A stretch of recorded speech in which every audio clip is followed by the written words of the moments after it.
ఓ కేసులోని విషయం ఏంటి అనంటే, ఒక వ్యక్తి తనకు డబ్బులు అవసరం ఉన్నాయని చెప్పి తనకు తెలిసిన ఒక వ్యక్తి వద్ద అప్పు తీసుకున్నాడు. అప్పిచ్చిన వ్యక్తి ఏం చేశాడు అనంటే, అప్పు ఇచ్చినందుకు గాను అతని పేరు మీద ఉన్నటువంటి భూమిని మార్టిగేజ్ చేసుకోకుండా డైరెక్ట్గా సేల్ డీడ్ చేసుకొని అప్పిచ్చేసినాడు. అప్పు తీసుకున్న వ్యక్తి కొన్ని రోజుల తర్వాత మరణించినాడు. ఇతనిచ్చిన అప్పు చాలా తక్కువ, కానీ ప్రాపర్టీ వాల్యూ కోట్లలో ఉంది.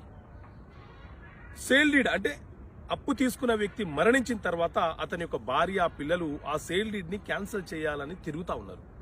ఇలాంటి సందర్భం ఎదురైనప్పుడు ఆ సేల్ డీడ్ అనేది క్యాన్సిల్ కావడానికి అవకాశం ఉంటుందా అనంటే, మిత్రులారా, ఎప్పుడైనా సరే ఎవరైనా మనకు మోసం చేసి చెక్కులు ఇచ్చి ఆ చెక్కుల యొక్క నెంబర్లను సేల్ డీడ్ లో మెన్షన్ చేసి ఆ చెక్కులు చెల్లుబాటు కాకుండా ఉంటే మనము న్యాయస్థానంలో కోర్టులో కేసు ఫైల్ చేసి ఆ సేల్ డీడ్ ని క్యాన్సిల్